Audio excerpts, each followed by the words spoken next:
സ്വന്തം ജനതയോട് യുദ്ധം ചെയ്യുന്നൊരു ഭരണകൂടം, സ്വന്തം ജനതയോട് ക്രൂരത കാണിക്കുന്നൊരു ഭരണകൂടം, സ്വന്തം ജനങ്ങളെ പൗരരായിട്ട് കാണാത്തൊരു ഭരണകൂടം, സ്വന്തം ജനങ്ങളെ കീടങ്ങളായിട്ട് കാണുന്നൊരു ഭരണകൂടം, സ്വന്തം ജനങ്ങളെ പ്രാണികളെക്കാൾ നികൃഷ്ടരായി കാണുന്ന ഒരു ഭരണകൂടം, സ്വന്തം ജനങ്ങളെ പട്ടികളെക്കാൾ നികൃഷ്ടരായിട്ടൊരു ഭരണകൂടമാണ് കഴിഞ്ഞ 10 കൊല്ലമായി രാജ്യം ഭരിച്ചുകൊണ്ടിരിക്കുന്നത്. ഇന്ത്യയിലെ പൗരരായിട്ടുള്ള ജനങ്ങൾ പൗരരല്ലാത്തവരായി പ്രജകളായി മാറ്റപ്പെടുന്നു. എന്താണ് ഈ പ്രജകളായി മാറ്റപ്പെടുന്നു എന്നുള്ള പ്രശ്നം?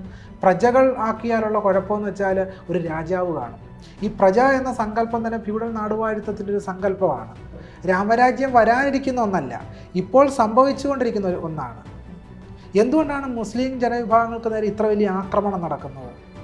കാരണം രാമരാജ്യം അനുസരിച്ച്, രാമരാജ്യ വ്യവസ്ഥ അനുസരിച്ച് മുസ്ലിങ്ങളെ പൗരരായി രാമരാജ്യം കാണുന്നു. ഇന്ത്യ ഇപ്പോൾ ഒരു തുറന്ന ജയിലായി മാറിയിരിക്കുകയാണ്. എല്ലാ അർത്ഥത്തിൽ നോക്കിയാലും ഒരു തുറന്ന ജയിലായി ഇന്ത്യ മാറിയിരിക്കുന്ന ഒരവസ്ഥ.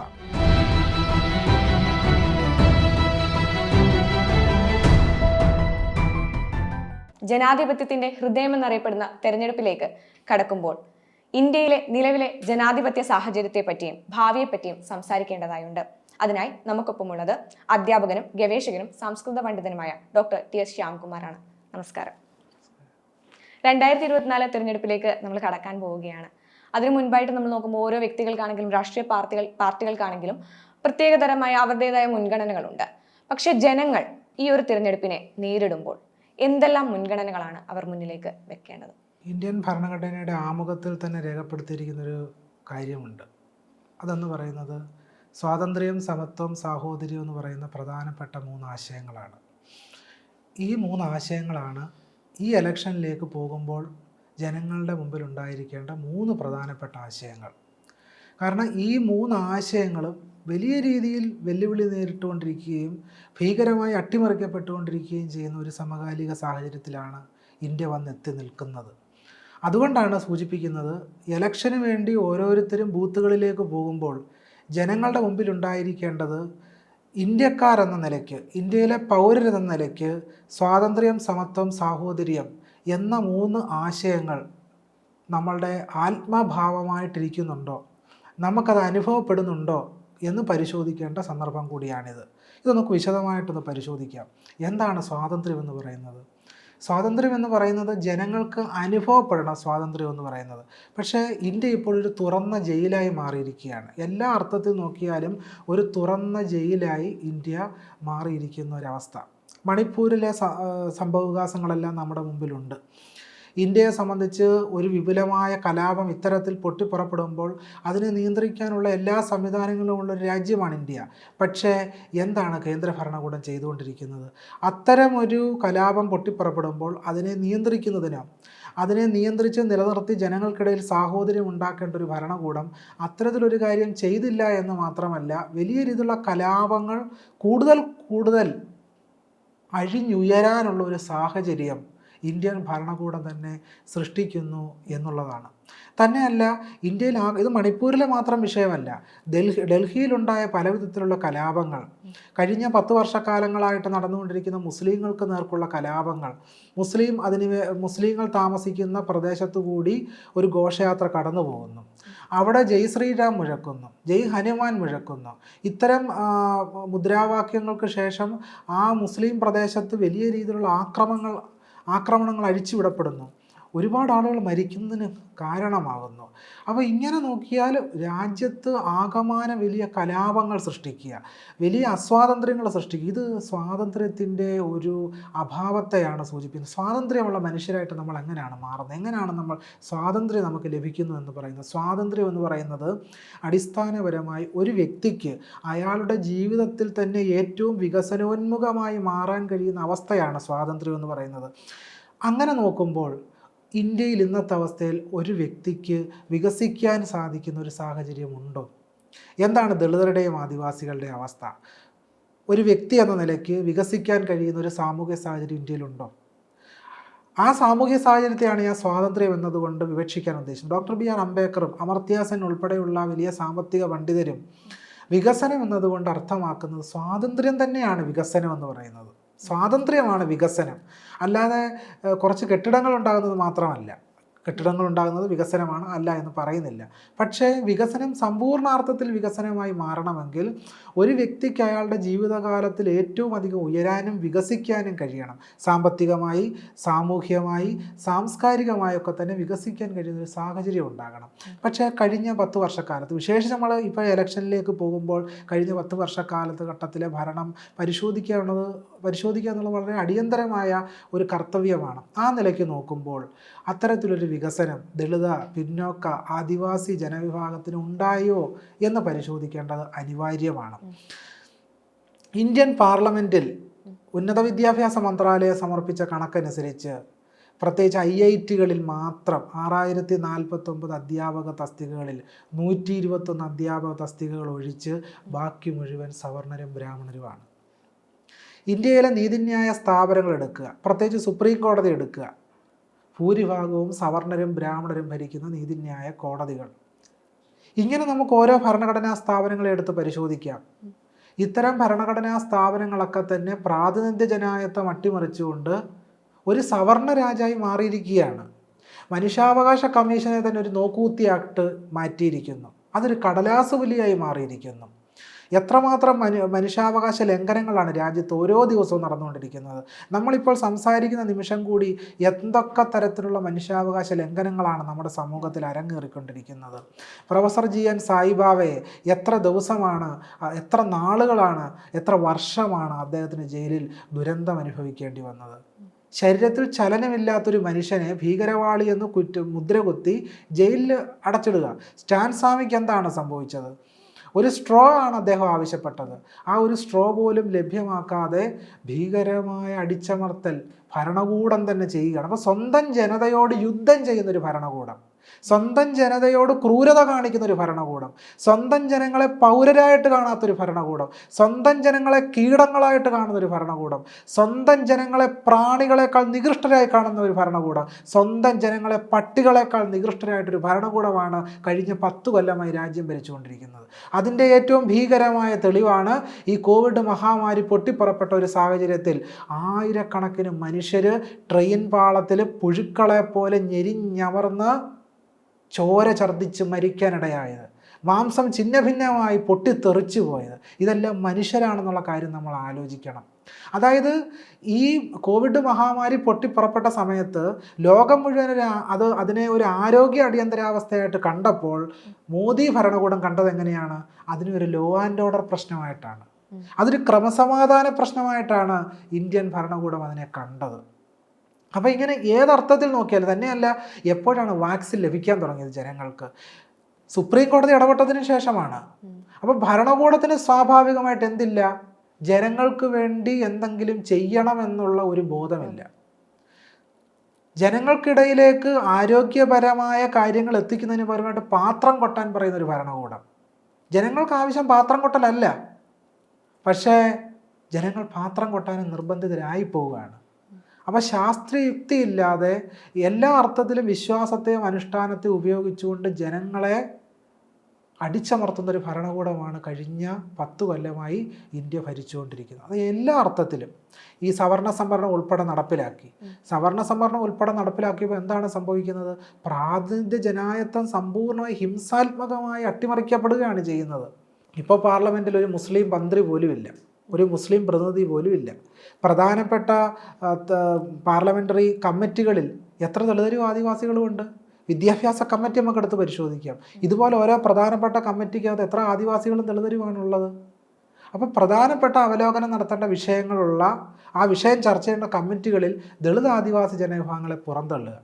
അപ്പം ഈ അർത്ഥത്തിൽ നോക്കിയാൽ, വളരെ വിപുലമായ അർത്ഥത്തിൽ നമ്മളിത് പരിശോധിക്കുമ്പോഴാണ് ഇന്ത്യൻ ഭരണകൂടം ഓരോ ദിവസങ്ങളും, ഓരോ മണിക്കൂറുകളിലും, ഓരോ മിനിറ്റിലും ജനങ്ങളോട് ക്രൂരമായിട്ടാണ് പ്രവർത്തിച്ചുകൊണ്ടിരിക്കുന്നത്. ജനങ്ങളോട് ക്രൂരമായി പ്രവർത്തിക്കുകയും ജനങ്ങളെ ആക്ഷേപിക്കുകയും ജനങ്ങളെ കുൽസിതമായി വേർതിരിക്കുകയും ചെയ്യുക.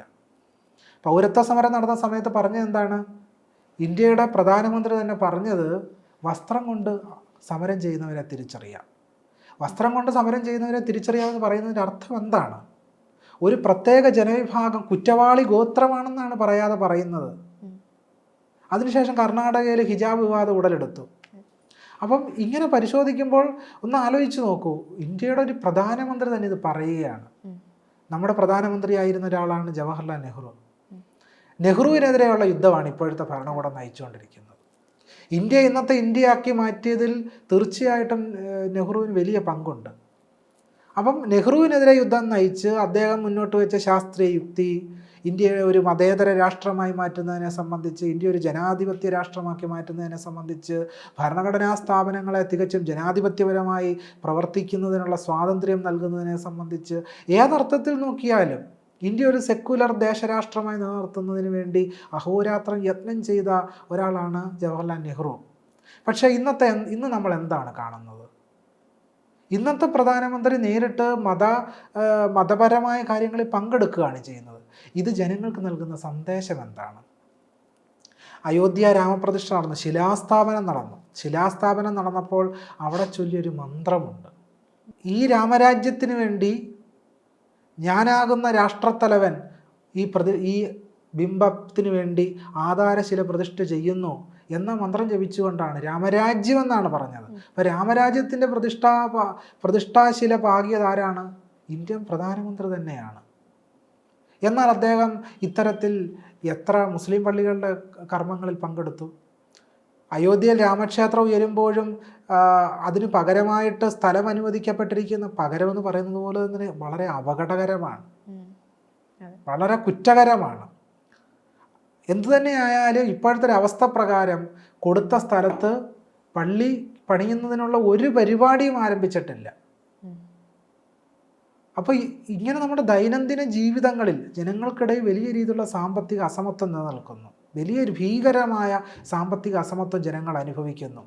ഇന്ത്യയിലെ ഭൂരിഭാഗം സ്വത്തും ഭൂരിഭാഗം അധികാരവും ഭൂരിഭാഗം സമ്പത്തും വളരെ ന്യൂനപക്ഷമായ 3% സവർണരായ സാമ്പത്തിക മുതലാളിമാരുടെ കയ്യിലാണ് ഇന്ത്യയിലെ ഭൂരിഭാഗം സമ്പത്ത് ഇരിക്കുന്നത്. 23% താഴെയാണ് സാധാരണ ജനങ്ങൾക്കിടയിൽ ഉള്ള സാമ്പത്തിക വിനിമയ വിതരണം എന്ന് പറയുന്നത്. അപ്പോൾ സാമ്പത്തികമായ വലിയ രീതിയിലുള്ള അസമത്വം നിലനിൽക്കുന്നു.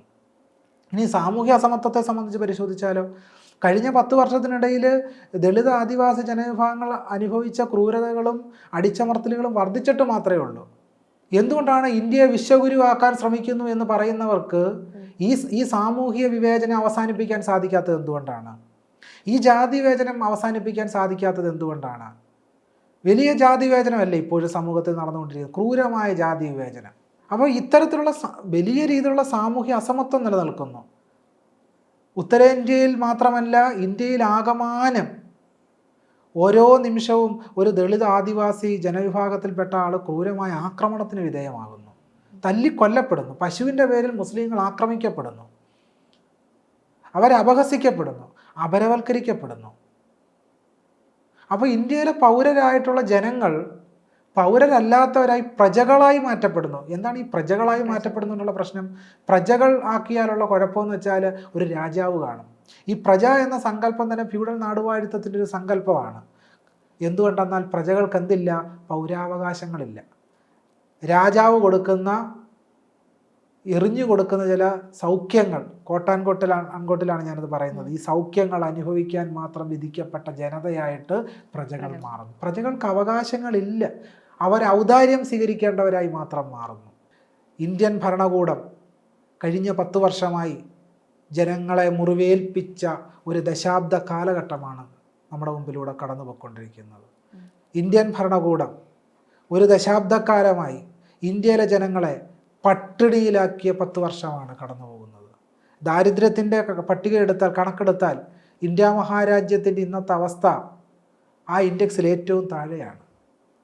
ഹാപ്പിനെസ് ഇൻഡെക്സ് എടുത്താൽ ഇന്നലെ കൂടി അതിൻ്റെ ഒരു റിപ്പോർട്ട് പുറത്തു വന്നു, ഏറ്റവും താഴെയാണ്. അപ്പോൾ ഇങ്ങനെയുള്ള സത്യങ്ങൾ പുറത്തു വരുന്നതുകൊണ്ട് ഹിന്ദുത്വ ഭരണകൂടം ചെയ്യുന്ന എന്താണ്? അവർക്ക് അനുകൂലമായ ഒരു ഇൻഡെക്സ് ഉണ്ടാക്കാൻ പോവുകയാണ്.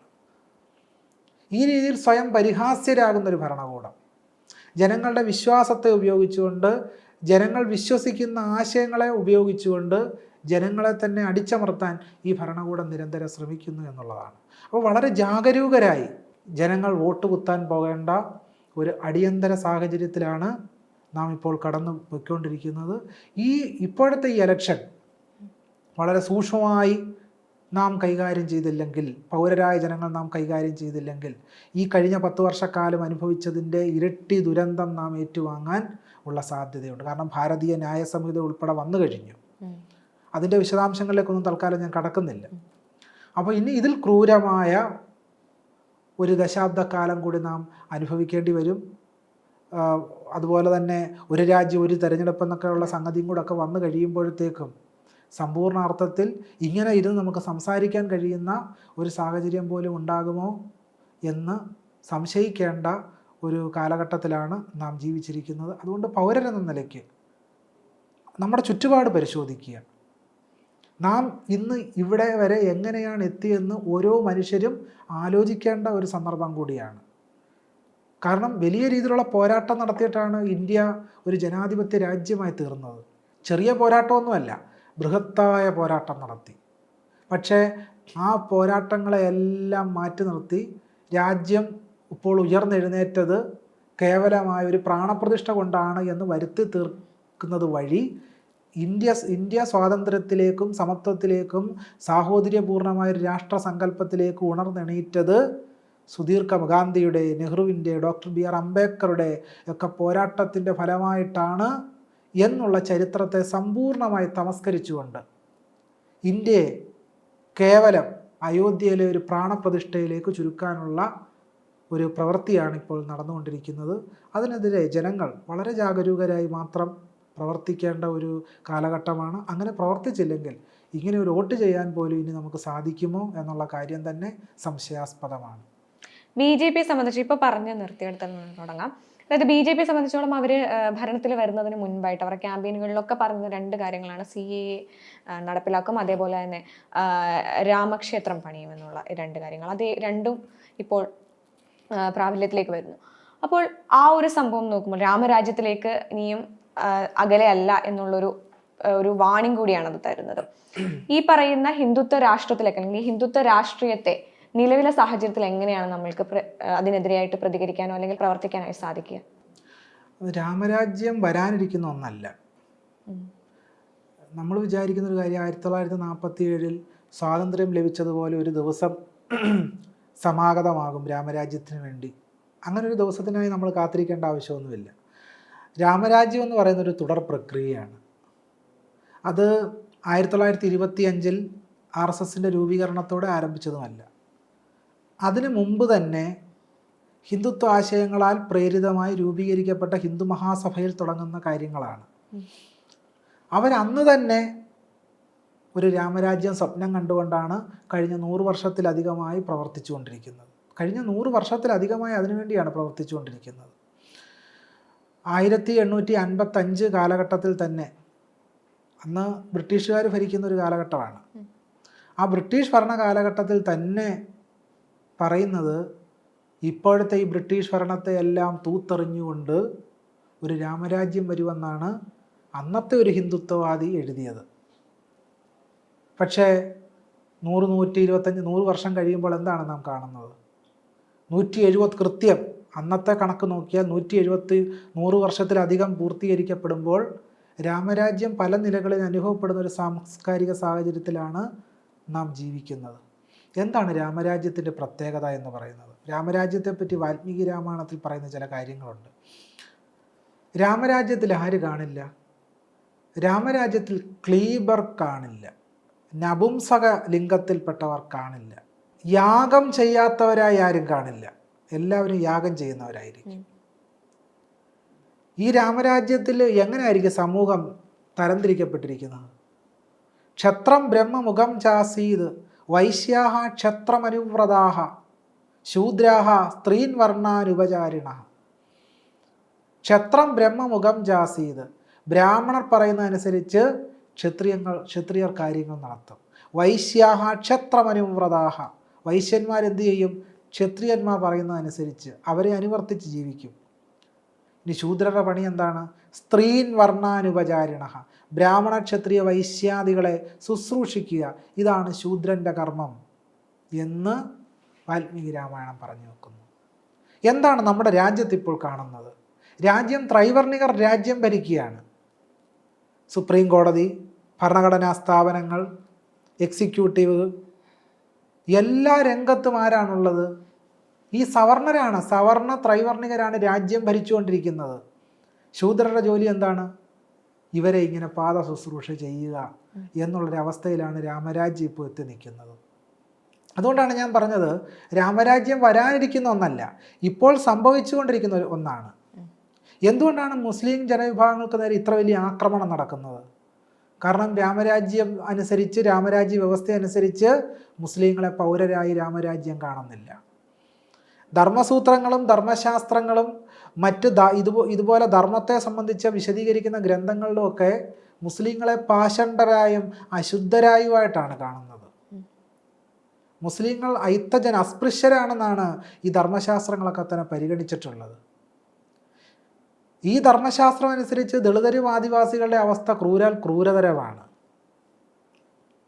അപ്പം രാമരാജ്യത്തിൽ എന്താണോ വാൽമീകി രാമായണത്തിൽ പറഞ്ഞത്, എന്താണോ ധർമ്മസൂത്രങ്ങളിൽ പറയുന്നത്, എന്താണോ മനുസ്മൃതിയിൽ പറയുന്നത്, അതിപ്പോൾ രാജ്യത്ത് അനുഭവപ്പെട്ടുകൊണ്ടിരിക്കുകയാണ്. വളരെ കൃത്യമായി അനുഭവപ്പെട്ടുകൊണ്ടിരിക്കുകയാണ്. ആരാണ് ഏറ്റവും കൂടുതൽ പീഡനം അനുഭവിക്കുന്നത് ഇന്ത്യയിൽ ഇപ്പോൾ? മുസ്ലിം ജനവിഭാഗങ്ങളും ദളിതരും ആദിവാസികളുമാണ്. ഇന്ത്യയിലെ ജയിലുകളിൽ കൂടുതൽ ആരാണ് ഉള്ളത്? ഒരു കാരണവുമില്ലാതെ വിചാരണ പോലും നടത്താതെ എത്രയധികം ദളിതരെയും ആദിവാസികളെയും മുസ്ലിം ജനവിഭാഗങ്ങളെയും പിടിച്ച് ജയിലിനുള്ളിൽ അഴിക്കുള്ളിലാക്കി, സ്വാതന്ത്ര്യമില്ലാതെ ജയിലറയ്ക്കുള്ളിലാക്കിയിരിക്കുന്നു. അപ്പോൾ ഈ രീതിയിൽ പരിശോധിച്ചാൽ സവർണർക്ക് വേണ്ടി, ബ്രാഹ്മണ്യത്തിന് വേണ്ടി സവർണർ ഭരണം നടത്തുന്ന ഒരു ഭരണകൂടമാണ് ഇന്ത്യയിൽ നിലനിൽക്കുന്നത്. ഈ ഭരണത്തെ രാമരാജ്യം എന്നല്ലാതെ പിന്നെ എന്താണ് വിളിക്കേണ്ടത്? രാമൻ എല്ലാവരുടെയും ദൈവമൊന്നുമല്ല, അതൊരു തെറ്റിദ്ധാരണ. രാമൻ എല്ലാവരുടെയും ദൈവമാണ് എന്ന് ഇപ്പോൾ പ്രചരിപ്പിക്കുന്ന ഈ ദുഷ്പ്രചാരണം യാതൊരു വസ്തുതയും ഇല്ലാത്തൊരു കാര്യമാണ്. നമ്മൾ കേരളത്തിലൊരു സാംസ്കാരിക സാഹചര്യം തന്നെ പരിശോധിച്ചാൽ അറിയാം. കേരളത്തിലെ ഈ ഒരു റിച്വൽ ട്രഡീഷൻ്റെ ഒരു ഗ്രന്ഥപാരമ്പര്യം എന്ന് പറയുന്ന കേരളത്തിൽ രചിച്ച തന്ത്രഗ്രന്ഥങ്ങളാണല്ലോ. 10ാം നൂറ്റാണ്ടിലാണ് നമുക്ക് ഏറ്റവും പ്രാചീനമായ ഒരു തന്ത്രഗ്രന്ഥം ലഭിക്കുന്നത്, പ്രയോഗമഞ്ജരി. 10-11 നൂറ്റാണ്ടിൽ രചിക്കപ്പെടുന്ന പ്രയോഗമഞ്ജരി. അതിൻ്റെ ഉള്ളിൽ ശിവനെ പറ്റിയും കാളിയെപ്പറ്റിയും ശാസ്താവിനെ പറ്റിയേ പരാമർശമുള്ളൂ, രാമനില്ല. പിന്നെ വരുന്ന വിഷ്ണു സംഹിത. വിഷ്ണു സംഹിതയിൽ വിഷ്ണുവിൻ്റെ പൂജകൾ മാത്രമേ ഉള്ളൂ, രാമനില്ല. പിന്നെ ശൈവാഗമ നിബന്ധനം, ശിവപൂജകളാണ്. മാതൃസദ്ഭാവം പിന്നീട് 14ാം നൂറ്റാണ്ടിൽ രചിക്കപ്പെടുന്നു, അതിൽ ദേവീപൂജകളാണ് പരാമർശമുള്ളത്. പിന്നീട് 15ാം നൂറ്റാണ്ടിൽ രചിക്കപ്പെടുന്ന തന്ത്രസമുച്ചയം, 7 ദേവതകളെ പറ്റിയുള്ള പരാമർശമാണ്, രാമനില്ല. ശേഷസമുച്ചയം, രാമനില്ല. കുഴിക്കാട്ട് വച്ച 19ാം നൂറ്റാണ്ടിൻ്റെ ഉത്തരാർത്ഥം, രാമനില്ല. അപ്പോൾ കേരളത്തിൻ്റെ ഒരു പ്രാചീന മധ്യകാല ചരിത്രത്തിൽ ഉടനീളം ആരില്ല? കേരളത്തിൽ രാമനില്ല. അപ്പം ഈ രാമഭക്തി എന്ന് പറയുന്നത് വളരെ പിൽക്കാലത്ത് ബ്രാഹ്മണ്യത്തിൻ്റെ സാധൂകരണ യുക്തിയായിട്ടാണ് രാമനും രാമഭക്തിയൊക്കെ മാറിത്തീരുന്നത്. എന്തുകൊണ്ടാണ് അങ്ങനെ മാറിത്തീരാൻ കാരണം? അടിസ്ഥാനപരമായി രാമൻ എന്ന് പറയുന്ന ദൈവസങ്കല്പം ബ്രാഹ്മണർക്ക് വേണ്ടി മാത്രം പ്രവർത്തിച്ച ഒരാളാണ്. താടകയെ കൊന്നത് എന്തിനാണ്? ബ്രാഹ്മണർക്ക് വേണ്ടിയാണ്. അല്ല, ഇന്ത്യയിലെ മുഴുവൻ ജനങ്ങൾക്ക് വേണ്ടിയാണ് രാമൻ താടകയെ കൊന്നത്? അല്ല. വിശ്വാമിത്രൻ അപേക്ഷിക്കുകയാണ് രാമനോട്, കാരണം ഗോബ്രാഹ്മണ ഹിതാർത്ഥായ ജഹിദുഷ്ടപരാക്രമ, പശുവിൻ്റെയും ബ്രാഹ്മണൻ്റെയും ഹിതത്തിനായിട്ട് നീ താടകയെ കൊല്ലുക. വേറെ ഒരു കാരണവും ഇല്ല, 2 കാരണങ്ങളേ ഉള്ളൂ, പശുവിനും ബ്രാഹ്മണർക്കും വേണ്ടി. ബാലി എന്തിനാണ് കൊന്നത്? മനുവിൻ്റെ വചനത്തിന് വേണ്ടി, മനുവിൻ്റെ ധർമ്മശാസ്ത്രം പാലിക്കാൻ വേണ്ടിയാണ് ബാലിയെ കൊന്നത് എന്നാര് പറയുന്നു? രാമൻ തന്നെ ബാലിയോട് പറയുന്നു. എന്തിനാണ് ശംഭൂകനെ കൊന്നത് രാമൻ? ഇന്ത്യയിലെ മുഴുവൻ ജനങ്ങൾക്ക് വേണ്ടിയാണ്, ഇന്ത്യയിലെ ദളിതർക്ക് വേണ്ടിയാണ്. ശംഭൂകനെ കൊന്നത് എന്തിനാണ്? ഇന്ത്യക്ക് സ്വാതന്ത്ര്യം നേടിത്തരാനോ, അതോ ഇന്ത്യയിൽ സമത്വം സ്ഥാപിക്കാനോ, അതോ സാഹോദര്യത്തിന് വേണ്ടിയോ? അല്ല. ശംഭൂകനെ കൊന്നത് ഒരു ശൂദ്രനായ ശംഭൂകൻ വിജ്ഞാനം ആർജിക്കുന്നതിനുള്ള കടുത്ത അസഹിഷ്ണുത പൂണ്ടിട്ടാണ് രാമൻ ശംഭൂകനെ കൊന്നത്. ചോദിക്കുന്നതാണ്, ശംഭൂകൻ്റെ അടുത്ത് ചെല്ലുമ്പോൾ തന്നെ രാമൻ ചോദിക്കുന്നത് എന്താണ്? താങ്കളുടെ യോനി ഏതാണ്? ഏത് യോനിയിലാണ് താൻ പിറന്നത്? ഏതെങ്കിലും സ്ത്രീയുടെ യോനിയിൽ നിന്ന് പുറത്തു വന്നെന്നല്ല ചോദ്യം, മറിച്ച് താങ്കൾ ഏത് വർണ്ണത്തിലാണ് പിറന്നത്? അവർ ഞാൻ അടിസ്ഥാനപരമായി വിശദീകരിക്കാൻ ആഗ്രഹിക്കുന്ന കാര്യം, രാമനും രാമൻ്റെ പ്രത്യയശാസ്ത്രവും ദളിതർക്കും ആദിവാസികൾക്കും ബഹുജനങ്ങൾക്കും എതിരാണ്, മുസ്ലിങ്ങൾക്കും എതിരാണ് എന്ന് സൂചിപ്പിക്കാൻ വേണ്ടിയിട്ടാണ്. ഇന്ത്യയിലെ ദളിതരുടെയോ ആദിവാസികളുടെയോ പിന്നോക്ക ജനതയുടെയോ ആരാധനാ പാത്രമേ ആയിരുന്നില്ല രാമൻ. അപ്പോൾ ഇന്ത്യൻ ജനതയുടെ ആരാധനാപാത്രമായിരിക്കാത്ത, ചരിത്രത്തിൽ ഒരിക്കലും അങ്ങനെ നിലകൊണ്ടിട്ടില്ലാത്ത ഒരാളെ എന്തിന് ഹിന്ദുത്വവാദികൾ രാഷ്ട്രീയ കുലദൈവമാക്കുന്നു എന്ന് ചോദിച്ചാൽ, ഈ രാമബിംബം എക്കാലത്തും ഇന്ത്യയിൽ പ്രവർത്തിച്ചത് ബ്രാഹ്മണ്യത്തിന് വേണ്ടിയായിരുന്നു എന്നുള്ളതിനാലാണ്. പുരുഷ മേധാവിത്വത്തിന് വേണ്ടിയായിരുന്നു, സ്ത്രീകളുടെ സ്വാതന്ത്ര്യത്തെ ഹനിക്കുന്നതിന് വേണ്ടിയായിരുന്നു. പാതിവൃത്യം എന്ന് പറയുന്ന സങ്കല്പത്തിന് അതിൻ്റെ ഏറ്റവും പ്രത്യക്ഷമായ തെളിവാണ്. സീതയിൽ പാതിവൃത്യം അടിച്ചേൽപ്പിച്ചത് ആരാണ്? രാമൻ്റെ പ്രത്യയശാസ്ത്രമാണ് സീതയിൽ പാതിവൃത്യം അടിച്ചേൽപ്പിച്ചത്. ഈ പാതിവൃത്യ സങ്കല്പമാണ് സദാചാരമായി ഇന്ത്യൻ സമൂഹത്തിൽ ഇപ്പോഴും നിലനിൽക്കുന്നത്. സദാചാര ബോധം ഇന്ത്യൻ നിലനിൽക്കുക. എന്താണ് പാതിവൃത്യം എന്ന് പറയുന്ന സങ്കല്പത്തിൻ്റെ ആധാരം? വർണ്ണം മാറി വിവാഹം കഴിക്കാൻ പാടില്ല, പാതിവൃത്യം നഷ്ടപ്പെടും. ജാതി മാറി വിവാഹം കഴിക്കാൻ പാടില്ല, സമുദായങ്ങൾ പരസ്പരം വിവാഹം കഴിക്കാൻ പാടില്ല. വിവാഹം കഴിച്ചാൽ എന്ത് സംഭവിക്കും? പാതിവൃത്യം നശിക്കും, കുലസ്ത്രീകൾ ദുഷിച്ചു പോകും. എന്തായിരുന്നു അർജുനൻ്റെ ദുഃഖം? അർജുനൻ്റെ ഭഗവത്ഗീതയിൽ വിഷാദയോഗം എന്ന് പറയുന്ന യോഗം ഉണ്ടല്ലോ. ആ വിഷാദയോഗത്തിൽ അർജുനൻ്റെ ദുഃഖം, ഈ ഞങ്ങളുടെ ഈ കുലത്തിലുള്ള ആണുങ്ങളെല്ലാം യുദ്ധത്തിൽ മരിച്ചുപോയ കുലസ്ത്രീകൾ ദുഷിച്ചു പോകുമെന്ന. എന്നുവെച്ചാൽ യുദ്ധത്തിൽ ആണുങ്ങൾ മരിച്ചുപോയാൽ ആ കുലത്തിലെ സ്ത്രീകൾ മറ്റു കുലത്തിൽപ്പെട്ട പുരുഷന്മാരുമായി ലൈംഗിക ബന്ധത്തിൽ ഏർപ്പെട്ടാൽ വേറൊരു സങ്കര സമുദായം, കൊട്ടാൻകോട്ട് ഒരു സമുദായം ഉണ്ടാവും. അങ്ങനെ ഈ പവിത്രത നശിക്കും. അപ്പോൾ സ്ത്രീകളെ അടിച്ചമർത്തുന്ന, ആ ഒരു കുലത്തിൽ തന്നെ പിടിച്ചു നിർത്തുന്ന ഒരു വ്യവസ്ഥയുടെ പേരുകൂടിയാണെന്ത്? പാതിവൃത്യം എന്ന് പറയുന്നത്. അപ്പോൾ ആൺകോയ്മ വ്യവസ്ഥയ്ക്ക് അടിമപ്പെടുത്തുന്ന, സ്ത്രീകളെ അടിമപ്പെടുത്തുന്ന വ്യവസ്ഥയുടെ പേര് കൂടിയാണ് പാതിവൃത്യം എന്ന് പറയുന്നത്. അതിൻ്റെ പ്രത്യയശാസ്ത്ര ബിംബവും ആ പ്രത്യയശാസ്ത്രത്തിൻ്റെ പരിപാലകനുമാണ് രാമൻ എന്ന് പറയുന്നത്. ആ രാമനെ രാഷ്ട്രീയ കുലദൈവമാക്കി ഹിന്ദുത്വം മാറ്റിയെടുക്കുന്നതിലൂടെ നൽകുന്ന സന്ദേശം എന്ന് പറയുന്നത് ഇന്ത്യ മഹാരാജ്യം ദളിതരുടെയും ആദിവാസികളുടെയും പിന്നോക്ക ജനതയുടെയും അല്ല എന്ന് പറയുകയാണ്. അപ്പോൾ ഈ ഇലക്ഷനിലേക്ക് നമ്മൾ സമീപിക്കുമ്പോൾ, പുതിയൊരു ഇലക്ഷൻ്റെ ഒരു സാഹചര്യം സംജാതമാകുമ്പോൾ, ഈ രാമരാജ്യം എന്ന് പറയുന്ന സങ്കല്പത്തെ സംബന്ധിച്ച് വിമർശനാത്മകമായ ഒരു അവബോധം ജനങ്ങൾക്കുണ്ടായിരിക്കണം. അടിസ്ഥാനപരമായി ഇതെന്താണ് ചെയ്യുന്നത്? ഇത് ബഹുസ്വരമായ ആരാധനാ സമ്പ്രദായങ്ങളെ തന്നെ തകർക്കലാണ്. ഇന്ത്യയിലെ ജനങ്ങളെ സംബന്ധിച്ച്, പ്രത്യേകിച്ച് അടിസ്ഥാന ജനതയെ സംബന്ധിച്ച്, അവർ ആശ്വാസത്തിന് വേണ്ടി ദർഗകളിലേക്ക് പോകുമായിരുന്നു. അവർ പള്ളിയിലെ മുല്ലാക്കയെ കാണാനോ ഉസ്താദിനെ കാണുവാനോ പോകും. ഇന്ത്യയിലെ സാധാരണ ജനവിഭാഗങ്ങൾ ഗ്രാമങ്ങളിൽ നടക്കുന്ന പള്ളികളിൽ ഉത്സവങ്ങളിലും ക്രിസ്ത്യൻ ദേവാലയങ്ങളിൽ നടക്കുന്ന ഉത്സവങ്ങളിലും മനസ്സും തനുവും മറന്നാഘോഷിക്കും. അങ്ങനെ സാഹോദര്യപൂർണമായി നിലനിന്നിരുന്ന ഒരു ജനതയുടെ ജീവിതത്തെ തന്നെ വേർതിരിക്കുകയും വിദ്വേഷപൂരിതമായ കലാപങ്ങൾ സൃഷ്ടിക്കുകയും ചെയ്തു എന്നുള്ളതാണ്. ഇതിന് ഹിന്ദുത്വ ഭരണകൂടം ഒരു ഉപകരണമാക്കി മാറ്റിയിരിക്കുന്ന ആരെയാണ്? രാമനെയാണ്. അപ്പോൾ രാമനെ കേന്ദ്രസ്ഥാനത്ത് നിർത്തി ജനങ്ങളെ വേർതിരിച്ച്, ജനങ്ങൾക്കിടയിൽ വലിയ മത്സരം സൃഷ്ടിച്ച്, ജനങ്ങൾക്കിടയിൽ വിദ്വേഷം പടർത്തി, ജയ് ശ്രീരാം വിളിച്ചുകൊണ്ടാണല്ലോ ഈ കലാപങ്ങൾ മുഴുവൻ സൃഷ്ടിച്ചിട്ടുള്ളത്. എന്തുകൊണ്ടാണ് ജയ് ശ്രീരാം വിളിച്ച് ഈ കലാപം സൃഷ്ടിക്കാൻ സാധിക്കുന്നത്? കാരണം അടിസ്ഥാനപരമായ രാമൻ ഈ ഹിംസയുടെ പ്രത്യയശാസ്ത്ര ബിംബമായതുകൊണ്ടാണ് അതിനെ ഉയർത്താൻ സാധിക്കുന്നത്. നാരായണ ഗുരുവിൻ്റെ പേരും വിളിച്ചുകൊണ്ട് ഇമ്മാതിരി ഒരു കലാപം നടത്താൻ സാധിക്കുമോ?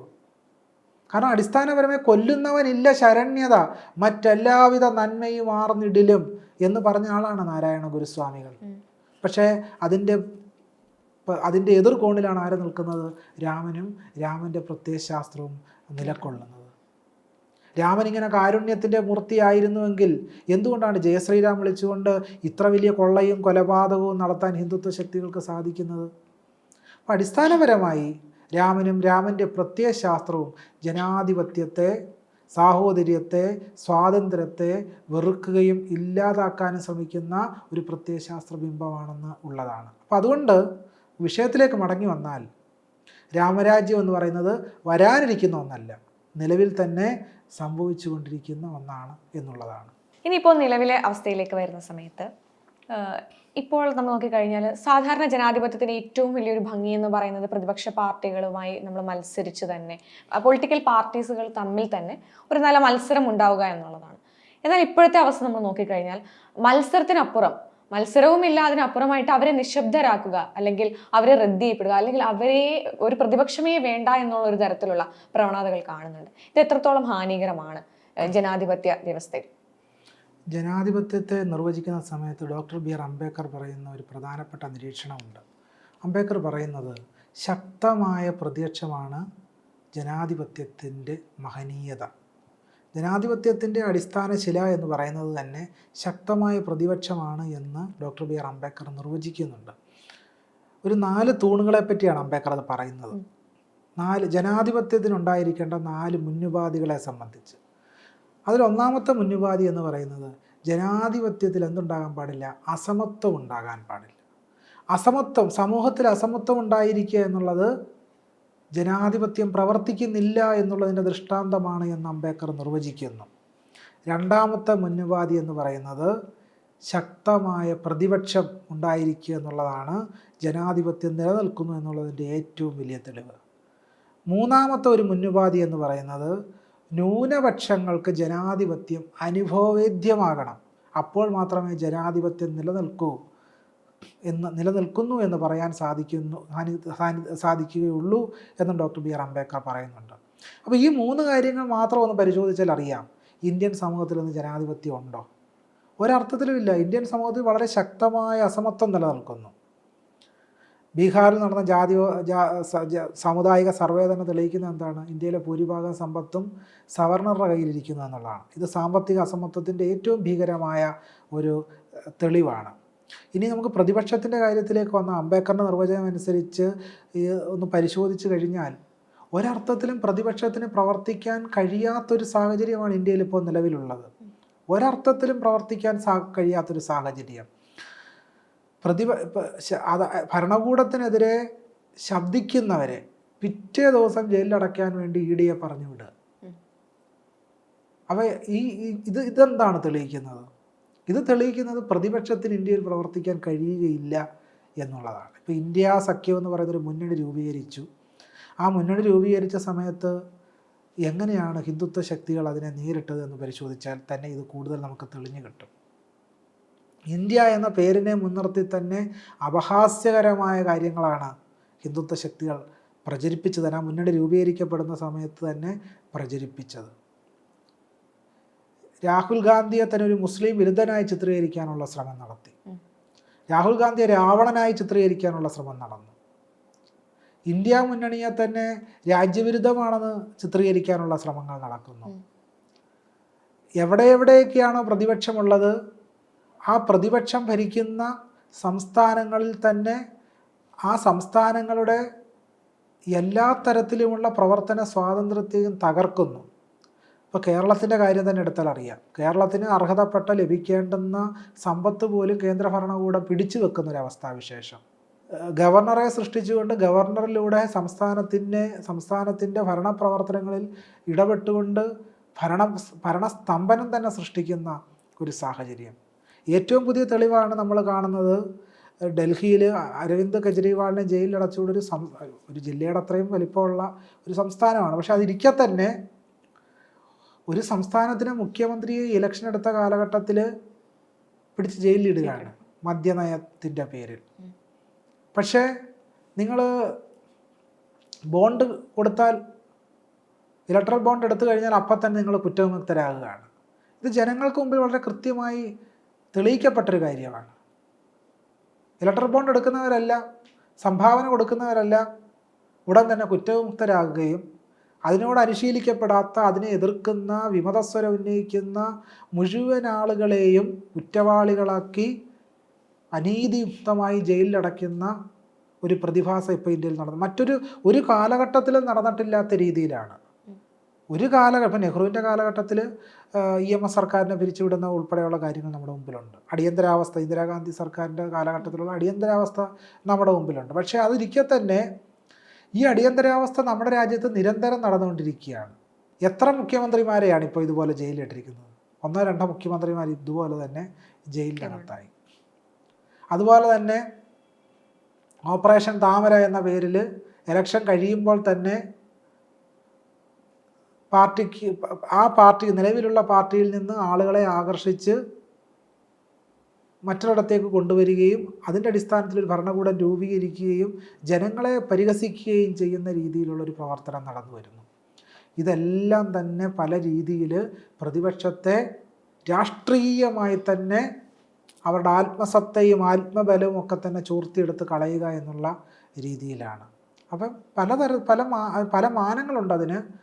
അതിൻ്റെ ഒരു പ്രത്യക്ഷത എന്ന് പറയുന്നത് ജനാധിപത്യത്തെ തന്നെ നിർവീര്യമാക്കി ഒരു തെരഞ്ഞെടുപ്പിലൂടെ സൃഷ്ടിക്കപ്പെടുന്ന ഏകാധിപത്യം, ആ ഏകാധിപത്യത്തെ പ്രവർത്തനക്ഷമമായിട്ട് നിലനിർത്തുക എന്നുള്ളതാണ്.